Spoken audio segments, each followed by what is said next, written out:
প্রেমের রাজ্য ভাবের রাজ্য, প্রেমের রাজ্য ভাবের রাজ্য, জাগতিক সব বিধি নিয়মের ঊর্ধ্বে। কি সুন্দর কথা! প্রেমের রাজ্য ভাবের রাজ্য, জাগতিক সব বিধি নিয়মের ঊর্ধ্বে। সেখানে কেবল তুমি আর আমি, সেখানে কেবল তুমি আর আমি, আর কেউ নেই। দেখো, একটা কথা আছে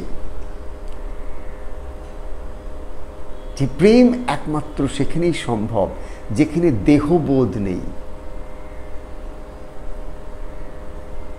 প্রেম একমাত্র সেখানেই সম্ভব যেখানে দেহবোধ নেই।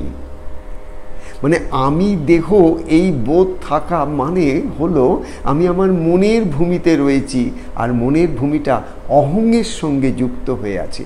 এখানে কি বলা হচ্ছে? প্রেমের রাজ্য ভাবের রাজ্য। অদ্ভুত কথা। জাগতিক সব বিধি নিয়মের ঊর্ধ্বে। প্রেমের রাজ্যে কিন্তু কোনো নিয়ম নেই, বিধি নিষেধ নেই, তার কারণ ওখানে মন নেই।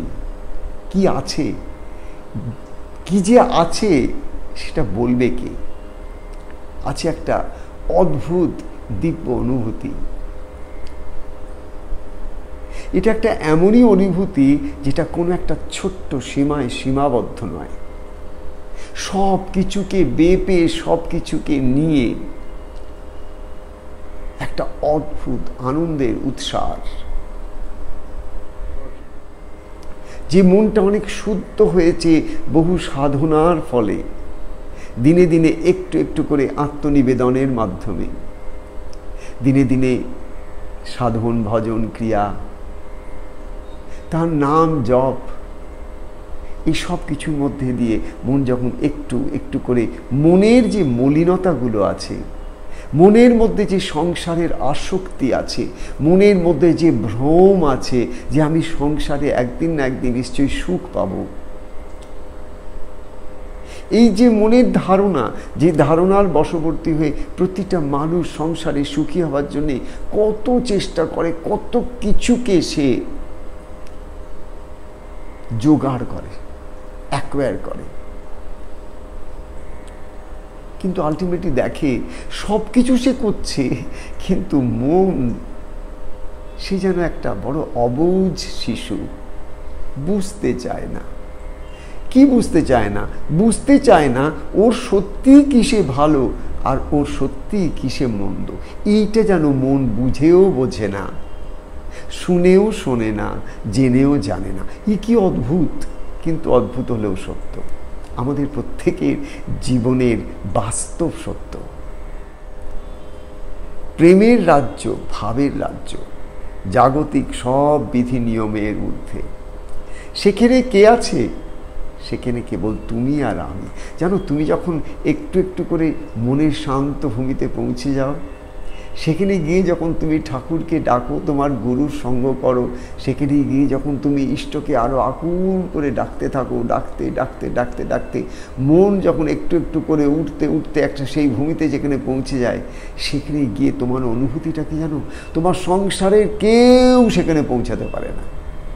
তোমার অত্যন্ত আপন স্বামী, স্ত্রী, সন্তান, তোমার অত্যন্ত আপন তোমার পিতা, তোমার মাতা, তোমার বন্ধু, যারা তোমার এতদিনের, কেউ সেইখানে পৌঁছাতে পারে না। তোমার মন যত সাটলার হয়, মনের স্থূল অবস্থায় তোমার এই সংসারের সবার প্রতি আসক্তি, মনের সূক্ষ্ম অবস্থায় কেবল ঈশ্বরের প্রতি আসক্তি। মনের স্থূল অবস্থায় মনে হয় এটা না হলে চলবে না, ওটা না হলে চলবে না, ওকে না হলে চলবে না, তাকে না হলে চলবে না, ওকে আঁকড়ে ধরে বাঁচতে চাই, ওকে আঁকড়ে ধরে বাঁচতে চাই, এটা পেতে চাই, ওটা পেতে চাই। এই করে আমার মনটা যেন ছটফট ছটফট করতে করতে বিক্ষিপ্ত ভূমিতে বিচরণ করে। এটা সংসার, এটা সাংসারিক মন। এই সাংসারিক মন দিয়ে মা মহামায়া মানুষকে সংসারে বেঁধেছেন কলুর বলদের মতন। থোর বড়ি খাড়া খাড়া বড়ি থোর। সাধু সঙ্গ তোমাকে কি করে? সাধু সঙ্গ তোমাকে বারবার স্মরণ করিয়ে দেয় যে তোমাকে একদিন ভাবের রাজ্যে পৌঁছাতে হবে। খালি ভালোবাসার রাজ্যে পড়ে থাকলে তোমার হবে না। তার কারণ তুমি ভালোবাসার কাঙাল হয়ে ঘুরে বেরিয়েছো কত জন্মে, পেয়েছো একটু ভালোবাসা, বিনিময়ে তোমাকে দাম দিতে হয়েছে অনেক। একটু স্বামীর সুখ পাওয়ার জন্য, একটু স্ত্রীর সুখ পাওয়ার জন্য, একটু সন্তানের মুখের দিকে তাকাবার, নাতি নাতনি দেখার ইচ্ছা, একটু ভালো ঘরে থাকবো, একটু ভালো গাড়ি চাপবো, একটু 5টা লোকের প্রশংসা কুড়াবো, এই জাতীয় ভালোবাসাগুলো তোমাকে জনমে জনমে জনমে জনমে এমনভাবে অক্টোপাসের অষ্টপাশে বেঁধেছে। এখন তুমি চাইছো মুক্ত হতে, কিন্তু এত সহজ তো নয়। এই যে বহুদিনের বন্ধন, এই যে বহুদিনের আসক্তি, একদিনে কি যায়? প্রেমের রাজ্য, ভাবের রাজ্য, সেই ভাবের ঘরে তোমাকে যদি আবার পৌঁছাতে হয় গো, তাহলে তোমাকে you need to start with a deepest determination, deepest conviction, deepest commitment to be sincere. You have to be very sincere to yourself. You have to be very sincere to your purpose of human birth, your purpose of human life. If you are not sincere, you cannot reach there, because your sincerity will gradually convince you of the amount of devotion and dedication and commitment that you need to exhibit to yourself. Because only when your regularity and sincerity, আমাকে যদি প্রত্যেক দিন কিছু সময় কেবল ঈশ্বরীয় চিন্তনের মধ্যে থাকতে হয়, তাহলে আমাকে একটা সময় বার করতে হবে। অ্যান্ড মাইন্ড ইউ, এই সময়টা যদি একটা সেম টাইম হয়, it will be more effective. একটা জায়গা বাঁচতে হবে। If it is the same place again and again, it will be more effective.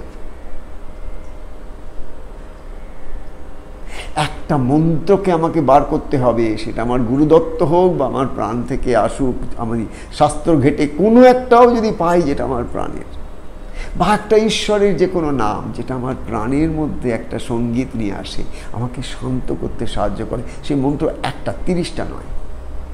এই একটা জায়গায় বসা, একটা সময়ে বসা, একটা পার্টিকুলার পিরিয়ড অফ টাইম নিয়ে বসা, এই সব কিছুর মধ্যেই একটা সিনসিয়ারিটি, রেগুলারিটি, কমিটমেন্ট আছে, আর একটা ডিভোশন অ্যান্ড ডেডিকেশন আছে। যত তোমার এই ডিভোশন অ্যান্ড ডেডিকেশনটাকে তুমি এই পার্টিকুলার রেগুলারিটি, সিনসিয়ারিটি, কমিটমেন্টের মধ্যে নিয়ে আসতে পারবে, তত দেখবে আস্তে আস্তে ওই সময়টা তোমাকে টানছে, ওই স্থানটা তোমাকে টানছে, ওই মন্ত্র তোমাকে মনকে শান্ত করার পাঠ পড়াচ্ছে।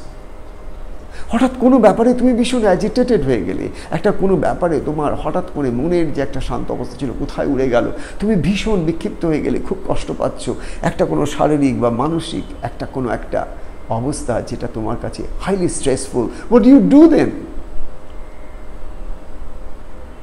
The place, the time, the mantra, the devotion, the dedication, the regularity, the sincerity, এগুলো সব তোমার ওই সময় কাজে আসবে। তুমি মুহূর্তের মধ্যে যদি মনটাকে নিয়ে গিয়ে তোমার এই ইষ্ট গুরুর কাছে কিছুক্ষণের জন্য পৌঁছাতে পারো, একটা মন্ত্রকে বারবার চ্যান্ট করতে করতে, যাতে করে তোমার মনের সমস্ত শব্দগুলোকে ঢেকে ওই মন্ত্র যাতে চলতে পারে। আফটার অল তোমার যে শব্দগুলো, সেগুলো তো মনের যে কোনো কথা, সেগুলো তো সব শব্দ মাত্র, আর একটা যে মন্ত্র সেটাও তো একটা শব্দ মাত্র। কিন্তু আর বাদ বাকি সমস্ত শব্দগুলোকে ছাপিয়ে যদি তুমি তোমার চ্যানটাকে তৈরি করতে পারো, ওম ত্র্যম্বকম যজামহে সুগন্ধিম পুষ্টিবর্ধনম, এইটা যখন তুমি বলছো, চিন্তা করে দেখো কি ভাইব্রেশন।